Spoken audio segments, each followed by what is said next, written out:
portugaldigitalsummit.pt e em SAP Vídeos. Depois de ouvirmos as principais considerações sobre os canais digitais enquanto primeira opção dos consumidores, é agora a altura de falarmos sobre a inteligência dos produtos e das aplicações, que é determinante para gerar novas oportunidades de negócio. Já foi aqui dito esta manhã que os consumidores digitais estão cada vez mais exigentes e o mercado tem por isso de estar à altura dessas mesmas exigências. O que até aqui entendemos por informação, comunicação, partilha de conhecimento é de facto uma ínfima parte do conjunto de possibilidades que se abrem perante nós, muitas delas já partilhadas aqui esta manhã. No próximo painel partilhamos conhecimentos e experiências sobre a internet das coisas, a inteligência artificial e a análise de dados na perspectiva do seu crescente contributo para a construção de novas oportunidades de negócio. Mais um painel de debate que tem mesmo de acompanhar aqui no nosso Summit 2020, com a moderação de Ana Pimentel, jornalista e editora de tecnologia do Observador.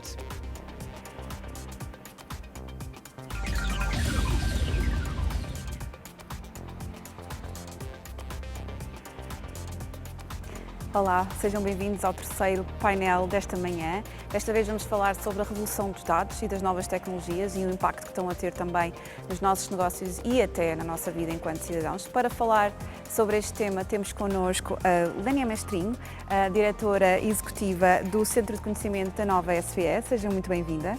Temos também João Borrego, diretor de Soluções de Engenharia da Oracle Portugal. Seja também muito bem-vindo e obrigada por terem aceitado este convite para estar aqui. João, se calhar começo por si. Tenho aqui uma curiosidade que me apequenta. Deixamos muita informação na internet, muitos dos nossos dados estão na internet. É quase impossível escapar a isto. Acha que vamos ficar para sempre reféns desta informação toda? Bom dia. Efetivamente, os dados fazem parte da nossa vida já há muitos anos.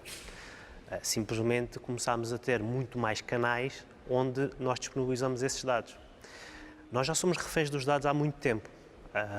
Mesmo hoje, quando vinha para aqui, tinha a possibilidade de pôr a morada no GPS, tinha a possibilidade de pôr no Waze, tinha a possibilidade de pôr no Google Maps, e tudo isso quer dizer que eu estou a partilhar a minha localização, bem como todas estas empresas que são responsáveis por estas tecnologias têm acesso a essa informação. Portanto, é algo que eu estou disposto a fazer por forma a ter um bem maior e uma comodidade maior na minha vida.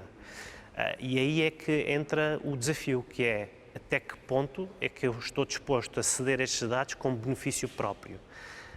A parte boa é que, felizmente, hoje em dia já temos uma série de mecanismos que também nos permitem dizer não, eu a partir de agora não quero deixar de partilhar estes dados com determinada entidade. E aí as regulamentações que têm vindo a ser implementadas têm facilitado nesse sentido. Portanto, eu diria que sim, acho que vamos estar para sempre reféns dos dados. O que é feito com esses dados é que passa a ser importante. E a forma que temos de ter segurança nesses dados, ter privacidade nesses dados, ter a possibilidade de deixarmos de existir perante determinadas entidades, é aquilo que nos pode deixar, de certa forma, um pouco mais confortáveis. Obviamente, há alguns desafios, há alguns temas de segurança que têm que ser precavidos.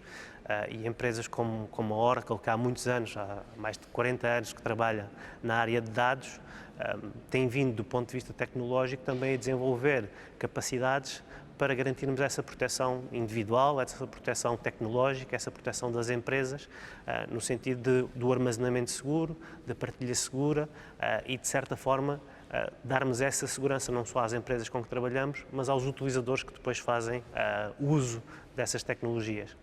Estes dados, não é, são muitas vezes chamados do novo ouro, ou na nova época dourada que vivemos, mas a verdade é que permitem muita coisa, portanto, em alguns casos podem até ser uma bênção, noutros são mesmo um perigo, não é? Que é isso que o João estava-se a referir.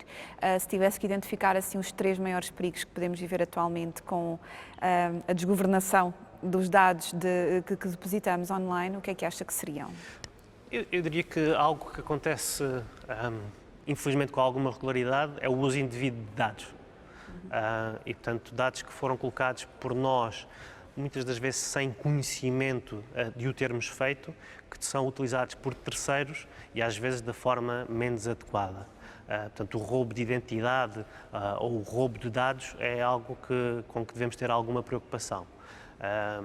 Mas aí também a formação deve ser algo que deve estar presente desde as camadas mais jovens, para que também saibamos o que é que podemos pôr, o que é que devemos pôr, onde é que devemos pôr, em quem é que devemos confiar, e as entidades que regulam cada vez estão mais atentas. Eu diria também que países em que existe uma capacidade tecnológica superior, rapidamente, com o manancial de dados que existe difundido por todas as plataformas que estão espalhadas pelas diversas clouds ou pelos diversos providers de internet e por aí fora, quando entramos numa lógica de maldade, existem países, entidades, organizações que têm muito conhecimento tecnológico e que, se quiserem usá-lo para o mal, facilmente o conseguem fazer, porque essa informação acaba por estar muito disponível e disponível por parte das próprias pessoas. Portanto, somos nós próprios que cedemos essa informação. Portanto, eu diria que o roubo de identidade ou a má utilização dos dados por parte de terceiros é uma das preocupações mais prementes que devemos ter. Saindo aqui deste cenário tão catastrófico, mas que ainda assim é importante debater, também dizia que podem ser uma bênção, não é? Porque a verdade é que os dados também nos podem ajudar a resolver alguns problemas, como, por exemplo, esta pandemia, certo? Exatamente. Eu acho que um dos lados positivos ou das vantagens da Data Science ou da ciência de dados é exatamente isso, ou seja, nós podemos aplicar transversalmente a imensas indústrias, a imensos contextos, seja saúde, emprego, desporto, banca, seguros, etc. E também a nível de função, ou seja, recursos humanos, logística, desenvolvimento de produto, ou seja, as utilizações são de facto imensas. E, portanto, nós, por exemplo, no Data Science Knowledge Center temos um projeto que vai exatamente nesse sentido, ou seja, temos uma parceria com a NOS, com a Operadora de Telecomunicações, e aquilo que estamos a tentar fazer é perceber qual é que é o impacto das deslocações das pessoas na evolução da pandemia e perceber, por exemplo, se imagina idas à praia, as deslocações das pessoas para as empresas diariamente, deslocações para as escolas, estão a ter algum efeito, de facto, na evolução da pandemia. A esse nível existem, eu acho que muitas outras ideias que nós podemos fazer, nomeadamente aqui no nosso contexto português, nomeadamente se calhar uma gestão um bocadinho mais centralizada daquilo que é a capacidade dos vários hospitais, para no fundo antevermos picos de procura e melhor gerirmos os lugares, as camas, etc., nos vários hospitais no nosso país. E se calhar também uma terceira ideia que eu acho que é percebermos um bocadinho melhor como é que essas infecções estão a acontecer. Ou seja, nós soubemos recentemente que cerca de 2/3 estavam a surgir devido aos eventos familiares, mas se tivermos um bocadinho de mais conhecimento sobre essa transmissão, podemos atuar proativamente em alguns contextos, por exemplo, nos transportes públicos, e evitar, de facto, que a pandemia se expanda desmesuradamente. E sente que é fácil para as entidades, instituições, empresas conseguirem agora de uma forma muito rápida, porque algumas já estavam a fazer esse caminho, outras de certo não, e terão de se adaptar rapidamente, mas é fácil haver esta sinergia entre, por exemplo, a academia e a parte empresarial ou mesmo institucional? Sim, eu acho que esse é um ponto fundamental, porque imagine, nós estamos de facto a viver um momento histórico a nível da revolução de dados, tecnologia, com imensas buzzwords, portanto os empresários vêm-se com palavras como Big Data, Machine Learning, Inteligência Artificial, vários softwares, e portanto eu acho que é um bocadinho difícil para quem obviamente não está focado diariamente nestas matérias conseguir localizar-se e conseguir perceber o que é que há aqui para mim, não é? O que é que há aqui para a minha empresa, para eu alavancar os meus desafios, os meus produtos e os meus serviços. E portanto eu acho que de facto a academia pode ter um papel muito importante neste sentido, ou seja, pode ser uma rampa de lançamento que traz menos risco de investimento, digamos assim, às empresas, até elas conseguirem ter um nível de maturidade a nível de dados e tecnológica que lhes permita então investir por elas, ter equipas de ciência de dados, etc. E portanto, nesse ponto de vista, sem dúvida, um dos projetos que nós temos no Data Science Knowledge Center e na Nova SBE, que eu acho que concretiza exatamente esta mensagem, é o novo mestrado que acabámos de lançar, porque a academia economia também sofre as alterações neste sentido e, portanto, temos um mestrado em Business Analytics e aquilo que fazemos é proporcionamos aos alunos e também às organizações que desde o primeiro momento e durante 18 meses trabalhem em equipa com organizações específicas num projeto de Data Science que dura todo o programa. Portanto, para os alunos, quando saem, têm um mestrado e também um ano e meio de experiência num contexto profissional nesta área. Para as organizações, conseguem ter, a um custo mínimo, digamos assim, as suas equipas a perceber o que é isto de ciência de dados, a desenvolverem um projeto específico e, no fundo, terem ali um estudo de caso que depois podem alavancar dentro das suas organizações. Por exemplo, nesta primeira edição, nós temos organizações como a Brisa, como a Tips4U, também o Lado Social através da Fundação AMI, a CGD, a Casa da Moeda, etc. Portanto, aqui também há sempre um problema de literacia digital e até tecnológica. Estamos aqui a falar de vários conceitos que se calhar não chegam assim tão depressa a toda a gente num cenário de digitalização da economia e da sociedade. Como é que poderíamos resolver este problema de literacia? Esse tema é muito importante e nós devemos, um dos nossos objetivos enquanto cidadãos, mas também enquanto país, deverá ser de facto aumentar aqui o nosso quociente digital. Eu acho que sem dúvida as crianças e os jovens têm desde cedo de ter acesso a este conhecimento nas escolas, até porque eles desde muito cedo, 1 ou 2 anos já começam a mexer em tecnologia e, como disse, há muitos aspectos positivos, mas há muitos riscos e também muito crime associado a estes dados e à tecnologia, portanto é importante, é fundamental que essa informação seja passada desde cedo. Eu acho que o desafio vem mais para as organizações e os seus profissionais, porque aqui eu acho que é preciso que as organizações tenham estratégias de dados ou de utilização de dados para tomada de decisão bem definidas e que depois isto, no fundo, toca em várias áreas, ou seja, toca nos processos da empresa, toca na formação que eu tenho de dar aos meus recursos humanos e nas competências que os recursos humanos têm, toca no investimento em infraestrutura tecnológica que depois vai ter de suportar todos estes processos e aqui é o desafio principal, mas eu acho que o meu conselho neste sentido é que de facto as empresas percebam que, quer queiramos, quer não, o futuro vai nesta direção e, portanto, quanto mais cedo nós nos juntarmos a esta revolução de dados, esta revolução tecnológica, melhor ou mais benefícios vamos ter para a nossa organização. Acredito que na Oracle não tenham este problema de literacia dentro da empresa e entre os funcionários, mas de certo que também será algo que sentem que é difícil de explicar para a sociedade num todo, não é? E que é importante que isto seja explicado e que estes conceitos fiquem bem definidos, mesmo este conceito de proteção de dados e o que significa deixar dados na internet, não é? Portanto, quando aceitamos automaticamente, muitos de nós, aquelas caixinhas do consentimento, nem sempre sabemos o que estamos a fazer e é importante sabê-lo. Como é que acha que podemos então também resolver este problema? Eu estou de acordo com a Vânia, ou seja, parte muito pela formação e é a formação da base. Ou seja, obviamente nas empresas de tecnologia há um know-how maior sobre o impacto e sobre o que é que estamos a fazer efetivamente com aquela tecnologia ou quando estamos a aceitar determinadas regras ou quando estamos a ceder dados para determinado fim, mas isso tem que acontecer a todos os níveis, a todas as faixas etárias, a todos os estratos sociais e quando... E pode haver vários programas que podem ser criados, ou seja, do ponto de vista de educação, acho que desde o início, como a Vânia dizia, desde os 2 anos, 3 anos que as crianças começam a interagir com a tecnologia, haver educação, aí mais em casa, mais nos colégios, nas escolas, de o que é que estão a fazer com aquela tecnologia e qual é que é o impacto que ela pode ter e qual é o perigo que ela pode ter. Quando evoluímos na faixa etária, eu penso que deveria haver, quase obrigatoriamente, nas escolas, nas universidades, currículos específicos para tratar esta temática. Nas faixas mais etárias superiores, que são de fácil percepção, portanto, basta nós explicarmos que as pessoas ficam a perceber, por vezes não têm acesso a essa informação.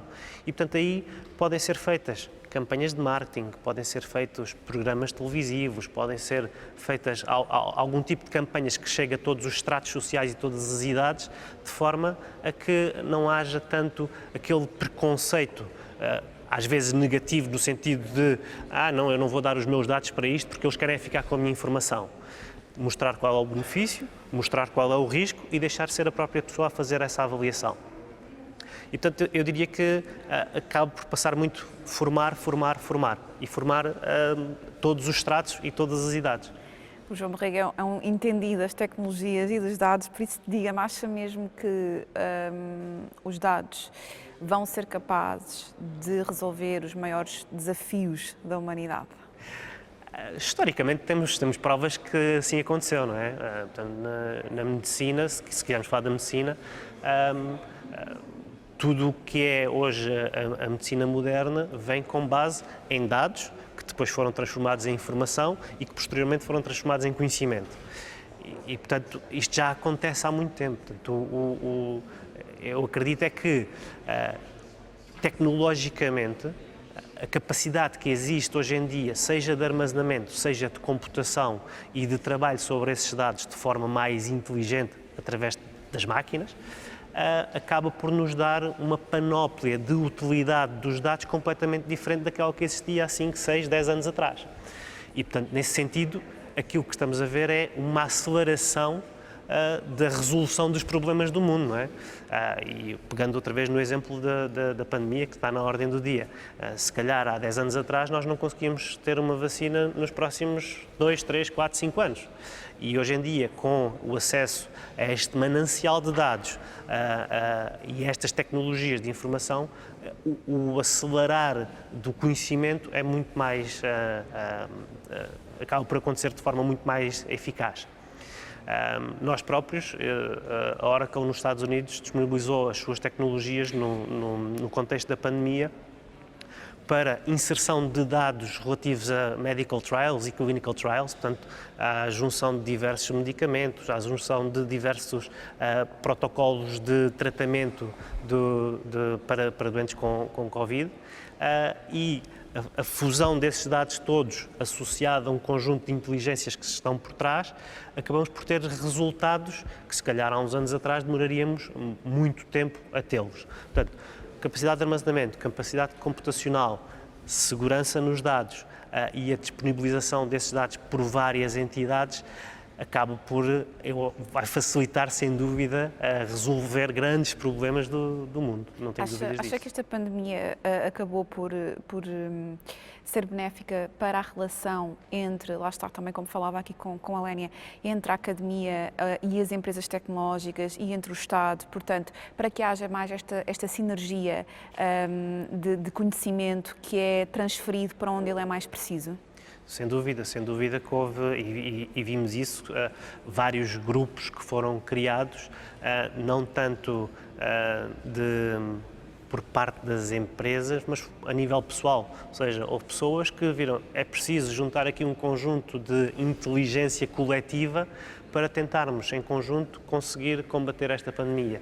E aí vimos várias aplicações a serem criadas, vários grupos de conhecimento a serem criados e, portanto, eu diria que quando o humano se junta, consegue combater qualquer máquina e utilizando as máquinas, consegue o humano e a máquina viver numa simbiose única e, obviamente, quando há acontecimentos à escala global, como é o caso de uma pandemia, de uma guerra ou daquilo que for à escala global, há essa humanização e, independentemente das empresas aderirem ou não aderirem, individualmente, cada indivíduo vai contribuir com o seu pequeno pedaço de cérebro para tentar juntar esse conhecimento ao de outras pessoas e sempre ouvimos dizer que duas cabeças pensam melhor do que uma e acaba por ser verdade, não é?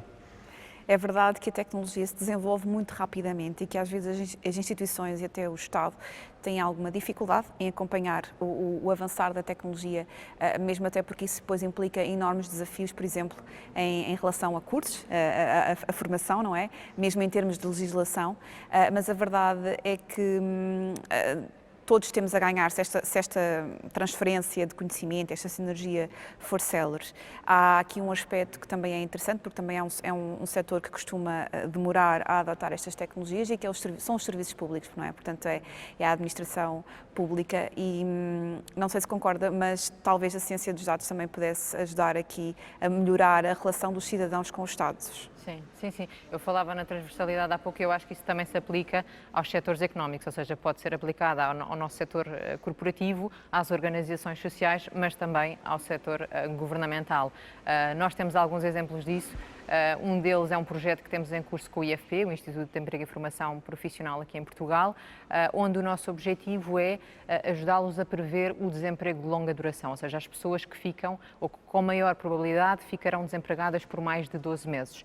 Ou seja, o que é que isso nos permite? Permite-nos dar aos técnicos de emprego, ou seja, às pessoas que diariamente reúnem e acompanham os desempregados, terem um risco, um perfil de risco daquela pessoa com fatores que estão a contribuir positivamente e negativamente para esse risco, ou seja, muito mais facilmente ou com maior informação, estes técnicos vão conseguir desenvolver aquilo que é o plano de acompanhamento pessoal e desenvolvimento pessoal daquelas pessoas.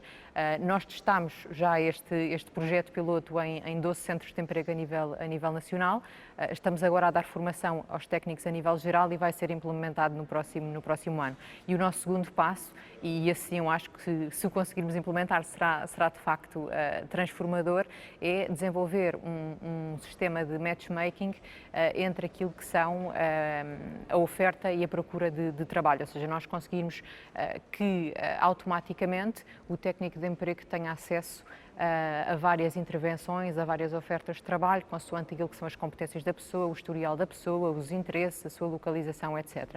E, portanto, se conseguirmos dar esta informação e complementar, no fundo, a informação que o técnico tem desta forma, eu acredito que terá um impacto fantástico numa das áreas que, infelizmente, estamos a ver como está de novo a ter números bastante catastróficos a nível nacional. Outro exemplo, numa área distinta, será, por exemplo, a legislação. Nós temos também em curso um projeto com a Imprensa Nacional Casa da Moeda, onde o objetivo é descodificar a legislação. Portanto, quase certeza que todos nós já sentimos quando queremos esclarecer alguma questão e vamos ao Diário da República Eletrónico que está sob a alçada da Casa da Moeda, muitas vezes é-nos difícil não só perceber a linguagem da lei, conseguir interpretar os artigos, que por sua vez nos direcionam por outras legislações e às tantas ficamos ali com um quadro muito complexo e sem resposta para a nossa questão inicial. E, portanto, o nosso objetivo aqui é criar um estudo de casos, especificamente para a Lei das Aposentações, que é uma lei muito procurada a nível dos cidadãos, e, portanto, criar uma ferramenta de conversação que nos permita, portanto, o cidadão comum ter de forma clara, de forma simples, resposta às suas questões nesse sentido. E, portanto, eu acho que há imensas frentes onde nós podemos trabalhar e já estamos a trabalhar com o setor público para, de facto, melhorar esta relação entre cidadão e Estado. Quando falou desse projeto com o IFP, falou também em informação, porque de facto é preciso formar as pessoas, formar a sociedade. Encontram muita resistência da parte do cidadão quando começam a introduzir estes termos que podem ser mais assustadores?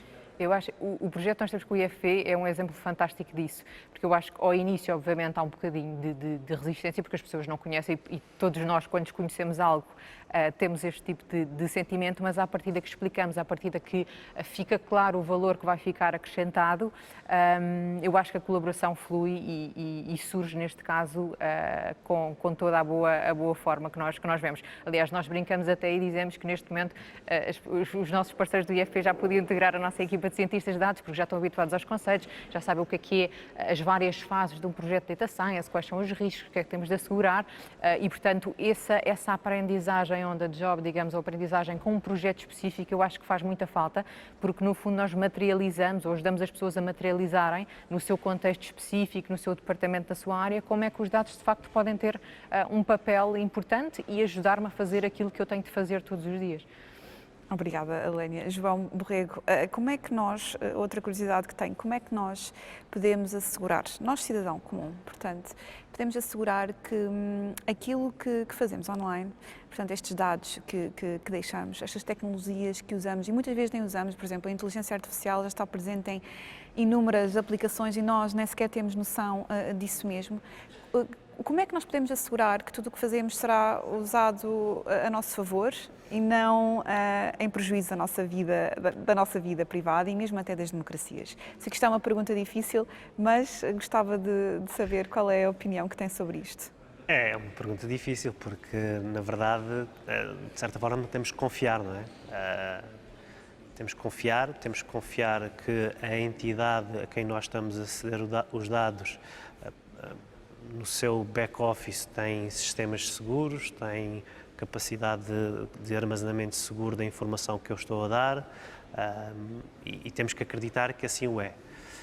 Por outro lado, essas entidades a quem nós estamos a dar os nossos dados no sentido de obter um serviço e de obter um bem para nós próprios, acabam por estar também reguladas e acabam por estar também sobre um escrutínio de várias entidades que, no fundo, verificam se os sistemas que estão por trás estão compliant com determinadas regulamentações ou legislações.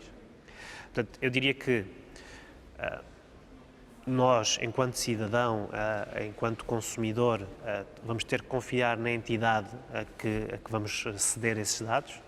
Por sua vez, essas entidades têm que ganhar a sua credibilidade e, portanto, se eu tiver a fazer, por exemplo, uma compra online e se for a primeira vez que eu estou a aceder àquele serviço e se sentir algum desconforto, possivelmente eu não vou pôr o meu cartão de crédito. Por outro lado, também já temos mecanismos para evitar alguns dos nossos medos, não é? Por exemplo, no passado, eu queria fazer uma compra online, tinha que dar o cartão de crédito e, portanto, ficava logo associado o meu saldo do cartão de crédito a potenciais compras. Hoje em dia, com a evolução tecnológica, eu tenho, por exemplo, a possibilidade de criar um cartão virtual com um determinado plafond que me permite fazer uma compra singular só naquele valor e, portanto, eu consigo reduzir o meu risco. As próprias organizações a quem eu estou a dar os dados também tentam minimizar o risco e fazer com que eu me sinta confortável em dar esses dados. Portanto, eu diria que tem que ter credibilidade e aí a credibilidade é ganha pelos vários anos de história, de existência, pelas várias informações que também passam alguma confiança ao consumidor e ao cidadão.